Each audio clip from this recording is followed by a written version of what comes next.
దాదాపు 5,000 కోట్ల రూపాయలు 5,000 కోట్ల రూపాయలు ఈ సంవత్సరం వెచ్చించి ఈ పాఠశాలన్నిటికీ కూడా పక్కా భవనాలు కట్టించాలనేటువంటి ఆలోచనతో ముందుకు పోతా ఉన్నాం. గత 10 సంవత్సరాల నుంచి నేను ఆర్థిక మంత్రిగా బడ్జెట్ ప్రవేశపెట్టాడంటే ఈ పాఠశాలకు సంబంధించిన సమాచారం, ఎందుకు ఈ పాఠశాలలు ఎట్లా ఉంటున్నాయి, ఏం చేయాలి అనే ఆలోచనతో పూర్తి సమాచారాన్ని అప్పుడు తీసుకొని విద్యా వైద్యం పైన ప్రత్యేక దృష్టి సాధించాలి ప్రభుత్వం చెప్పి పెద్ద ఎత్తున నిధులు కేటాయించి చిన్న ఏ సంవత్సరం తీసుకున్నాను ఉదాహరణకి 2018-19లో తీసుకుంటే కేవలం 79 కోట్ల రూపాయలు మాత్రమే పాఠశాల నిర్మాణం కోసం ఖర్చు పెట్టారు. కేవలం 79 కోట్ల రూపాయలు మాత్రమే. అట్లాగే 2018-19 తీసుకుంటే కేవలం 70 కోట్లు మాత్రమే. 2020-21 తీసుకుంటే 11 కోట్లు మాత్రమే ఖర్చు. 2021-22 తీసుకుంటే కేవలం 9 కోట్లు మాత్రమే ఖర్చు. 2022-23 వచ్చేవరకల్లా అది 7 కోట్లకే భావించారు. 2023-24 వచ్చేవరకు కేవలం అది 3 కోట్లకు మాత్రమే పడింది. ఇది మనం గత కొన్ని సంవత్సరాలుగా ఈ పాఠశాల మీద ఇంత నిర్లక్ష్యంగా వదిలేసుకోబట్టే ఈరోజు ఇటువంటి దుస్థితి ఏర్పడింది. ఈ సంఘటన జరగకముందే వీటన్నిటిని ఆలోచన చేసి సంవత్సరానికి 5,000 కోట్ల రూపాయలు ఇటువంటి పాఠశాల నిర్మాణానికి కావాల్సిన విధంగా నిధులు కేటాయించారు. పిల్లలంతా బాగా చదువుకోవాలి. రాష్ట్రం తెచ్చుకున్నదే ఇక్కడ ఉద్యోగాలు రావాలి, ఇక్కడ ఉన్నటువంటి కుటుంబాలందరూ కూడా బాగా ఎదగాలని, ఎటువంటి ఇబ్బందులు లేకుండా మన సంపదంతా వాళ్ళ కోసమే ఖర్చు పెట్టాలని, ఆ సంపదతో మానవ వనరులు అద్భుతంగా అభివృద్ధి చేసుకోవాలని, మానవ వనరులు అంటే మన పుట్టిన బిడ్డలంతా కూడా ప్రపంచంతో పోటీ పడేటువంటి విద్యా విధానాన్ని వారికి అందిస్తే చదువుకొని మన రాష్ట్రానికి దేశానికి పెద్ద ఎత్తున ఆస్తుల్లాగా తయారవుతున్న ఆలోచనతో ఇందరక ప్రభుత్వం ప్రజాప్రభుత్వం ఆలోచన చేసి నిధులు ఇంత పెద్ద ఎత్తున కేటాయించి పెట్టారు.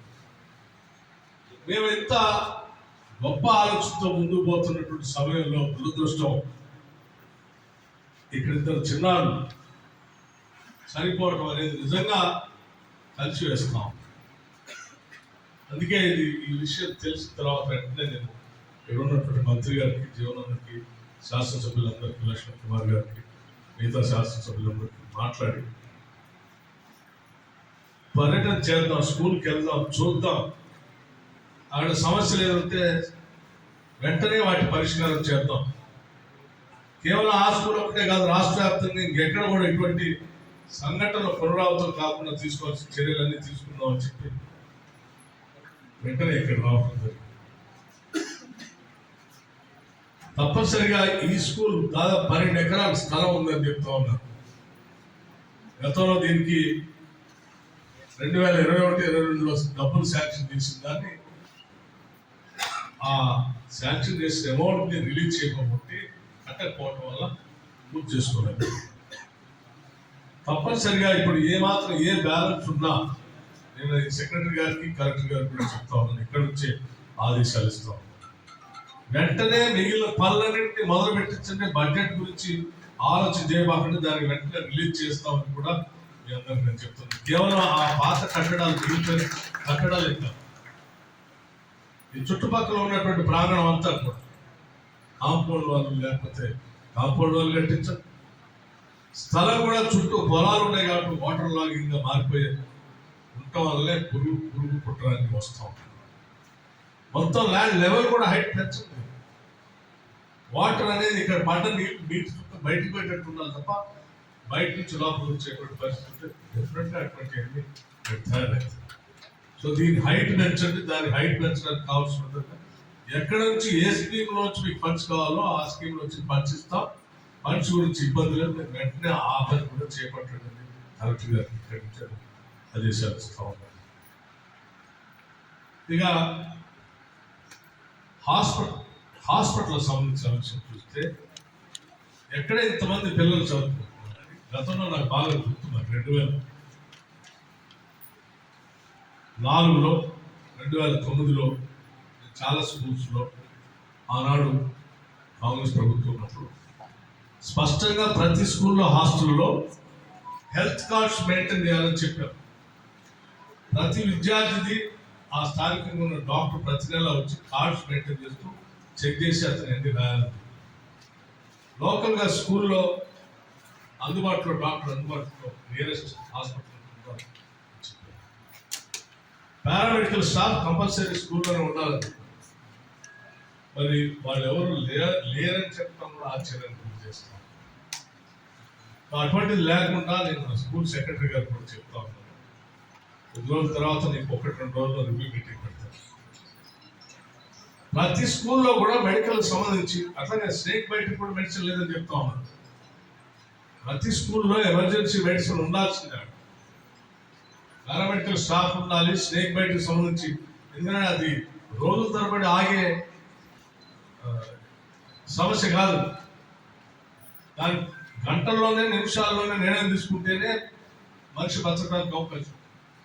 దానికి పనికొచ్చేటువంటి స్నేక్ యాంటీవెనం ఇంజక్షన్ ఏముంటే దాన్ని కంపల్సరీ ప్రతి రెసిడెన్షియల్ స్కూల్లో ఫ్రిడ్జ్లో పెట్టుకొని అందుబాటులో ఉండేటట్టుగా సెక్రటరీ గారు మీరు చర్యలు తీసుకోవాలి. దానికి కావాల్సిన ఫండ్స్ ఉంటే మీరు వచ్చి అడిగి తీసుకోవాల్సిందిగా కోరుతారు. ఇప్పటికే బహుశా నాకు తెలిసి రెసిడెన్షియల్ స్కూల్స్ సంబంధించి 5-6 సార్లు రివ్యూ చేశారు. ఏం చేయాలి, ఎట్లా చేయాలి,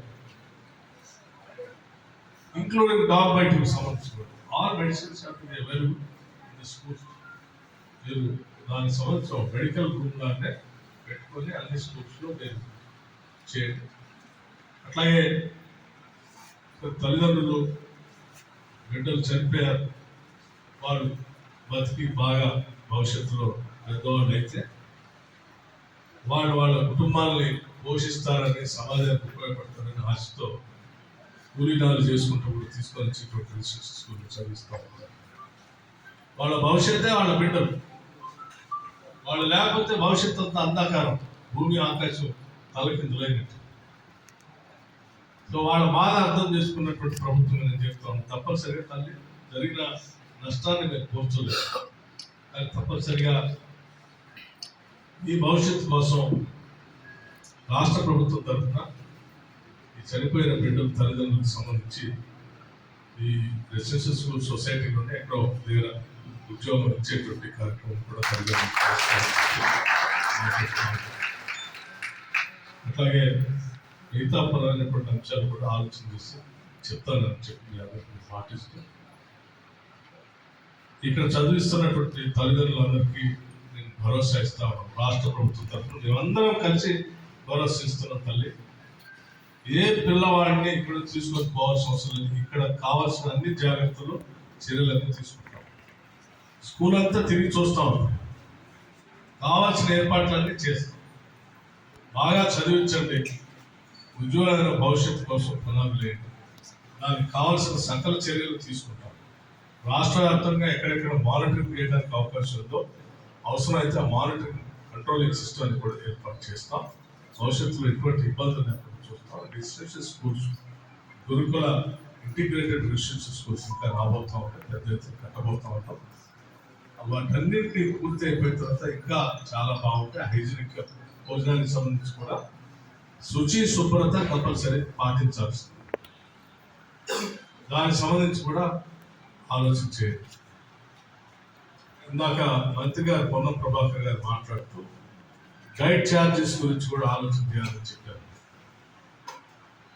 పెరుగుతున్న ధరలను దృష్టిలో పెట్టుకొని మిగతా వాటికి ఏ రకంగా అయితే మీరు రేటు పెంచుతూ ఏజెన్సీస్ చేస్తారో ఆహారంలో కూడా పెరుగుతున్నటువంటి ధరలను దృష్టిలో పెట్టుకొని దానికి అనుగుణంగా డైట్ ఛార్జెస్ గురించి కూడా ఆలోచన చేయాలని చెప్పారు. తప్ప తప్పనిసరిగా డైట్ ఛార్జెస్ పైన కూడా ఒక కమిటీ వేసి పెరిగిన ధరలకు అనుగుణంగా డైట్ ఛార్జెస్ ఎంత పెంచాలో ఏ రకంగా పెంచాలో దానికి కూడా చర్యలు తీసుకొని పౌష్టికాహారం పిల్లలకు అందేటట్టుగా చూసే బాధ్యత తప్పనిసరిగా తీసుకుంటామని చెప్పి అందరూ మాటిస్తా ఉన్నాం. దయచేసి మీరు అధైర్యపడకండి, బిడ్డలు చదివించండి. బెడ్షీట్స్, కావాల్సిన బట్టలు, పుస్తకాలు అన్ని టైంకి వచ్చేటట్టుగా క్యాలెండర్ కూడా తయారు చేస్తున్నాం. గతంలో లాగా ఎప్పుడు పడితే అప్పుడు ఇచ్చేటట్టుగా కాకుండా స్కూల్ ఎప్పుడు స్టార్ట్ అవుతుందో అదే రోజు ఆ పిల్లలకు కావాల్సినవన్నీ కూడా అందుబాటులోకి వచ్చేటట్టుగా. అట్లాగే కింద పడుకుంటున్నారని చెప్తా ఉన్నాం. కింద పడుకుంటానికి వీల్లేదు. తప్పనిసరిగా ప్రతి పిల్లవాడికి బెడ్ ఉండాల్సిందే, కాట్ ఉండాల్సిందే, కాట్ పైన బెడ్ ఉండాల్సిందే, బెడ్షీట్ ఉండాల్సిందే. దానికి కావాల్సినటువంటి బడ్జెట్ కూడా సెక్రటరీ గారు చెప్తా ఉన్నాను. అన్ని స్కూల్స్ నేర్చుకోవాలి. అన్ని స్కూల్స్ ఎక్కడెక్కడ కార్డ్స్ కావాలో చూసి మీరు ఎస్టిమేషన్ చేసుకొని వచ్చి మీ సెక్రటరీ గారి ద్వారా, ఎడ్యుకేషన్ సెక్రటరీ గారి ద్వారా ప్రపోజల్ ఇస్తే అన్ని స్కూల్స్ కావాల్సినటువంటి విధంగా ఏర్పాటు చేస్తాం. ప్రతి స్కూల్లో టాయిలెట్స్ ఉండాల్సిందే, ప్రతి స్కూల్లో టాయిలెట్స్ ఉండాల్సిందే, రన్నింగ్ వాటర్ కూడా నడవాల్సిందే. ప్రతి స్కూల్కి సంబంధించిన ఎలక్ట్రిఫికేషన్ కూడా ప్రాపర్గా ఉండాల్సింది. బార్డర్లో మొత్తం స్కూల్ కాంపౌండ్ వాళ్ళకి సంబంధించి ప్రాపర్ సెక్యూరిటీ అరేంజ్మెంట్ చేసుకోవాల్సింది. చెత్తా చెదారం లేకుండా ఏ స్కూల్లోనైనా ఎన్ఆర్జీ స్కీమ్ కింద ప్రతి స్కూల్ రాష్ట్ర వ్యాప్తంగా ప్రతి స్కూల్లో చెత్తా చెదారం పిచ్చి మొక్కలు లేకుండా అన్ని ఏర్వేసే కార్యక్రమాన్ని ఈజీ స్కీమ్ కింద అన్ని స్కూల్స్లో చేపట్టారు. గ్రౌండ్ లెవెల్ పెంచడానికి చేపట్టారు. మంచి మొక్కలు అంటే medicinal plants and fruit bearing plant, ఔషధ సంబంధించిన మొక్కల్ని, పళ్ళ మొక్కల్ని అన్ని స్కూల్స్లో నాటించే కార్యక్రమం చేయాలి. మిగతా పురుగు పుట్ర రాకుండా ఉండటానికి పనికొచ్చే ఏర్పాట్లు ఏమున్నా వాటి గురించి ప్రతిరోజు రాత్రిపూట ఇక్కడ పాఠాలు చెప్పేటప్పుడు అధ్యాపకులు ఈ స్కూల్లోనే ఉంటారు. రెసిడెన్షియల్ స్కూల్స్ అన్నిటి కూడా కాన్సెప్ట్ ఏంటంటే టీచర్స్ కూడా ఉంటారు. వార్డెన్స్, డాక్టర్స్ ఎవరైతే చూస్తున్నారో వైద్యానికి సంబంధించినటువంటి వాళ్ళు, పారామెడికల్ స్టాఫ్ వాళ్ళు ఇక్కడే ఉండాలి. నైట్ ఎప్పుడు ఏ అవసరం ఉందని ఆన్ కాల్ మీద వాళ్ళు పనిచేసినట్టుగా చూసుకోవాలి. తల్లిదండ్రులకు ఇన్ఫర్మేషన్ కార్యక్రమం చేపట్టాలి. ఇవన్నీ ఏ మెజర్మెంట్స్, సేఫ్టీ మెజర్స్ కావాలో డీటెయిల్గా మేము తయారు చేసి దాన్ని ఒక క్యాలెండర్ లాగా బయట మన ఆఫీసులో ఎలా తీయాలి. ప్రతిరోజు అవన్నీ ఉన్నాయో లేదో చెక్ చేసుకుంటా చెక్ లిస్ట్ లాగా పెట్టేసి టిక్ కూడా చేయండి. ఏమేమి లేవో మీకు తెలుసు, ఏమేమి ఉన్నాయో మీకు తెలుసు. దాన్ని బట్టి ఇమీడియట్గా యాక్షన్ తీసుకోవాలో తెలుసు. ఇప్పటికే రాష్ట్ర ప్రభుత్వం తరఫున మా మంత్రిమండలి సమావేశంలో కూడా ముఖ్యమంత్రి గారు మేము అందరం కలిసి ఒక నిర్ణయం తీసుకున్నాం. ప్రతి మంత్రి, ప్రతి శాసనసభ్యుడు దగ్గరలో ఉన్నటువంటి రెసిడెన్షియల్ స్కూల్స్, హాస్టల్స్ విజిట్ చేయాల్సిందే. నెలకు ఒక్కసారైనా వాళ్ళతో కూర్చొని వాళ్ళతో కలిసి భోజనం చేయాల్సిందే. ఇది అందరం కలిసి తీసుకున్న నిర్ణయం. దాని ద్వారా సమస్య ఉంటే వెంటనే తెలియటం, దాని పరిష్కారం, ఇంక్లూడింగ్ జిల్లా కలెక్టర్, జిల్లా సంబంధించిన వైద్యాధికారి వాళ్ళు కూడా నెలకు ఒకసారి కనీసం ఆ పాఠశాలకు వెళ్ళి పిల్లలతో కలిసి భోజనం చేయాల్సింది. ఇవన్నీ స్వయంగా మేము తీసుకున్న నిర్ణయం పిల్లల భవిష్యత్తు.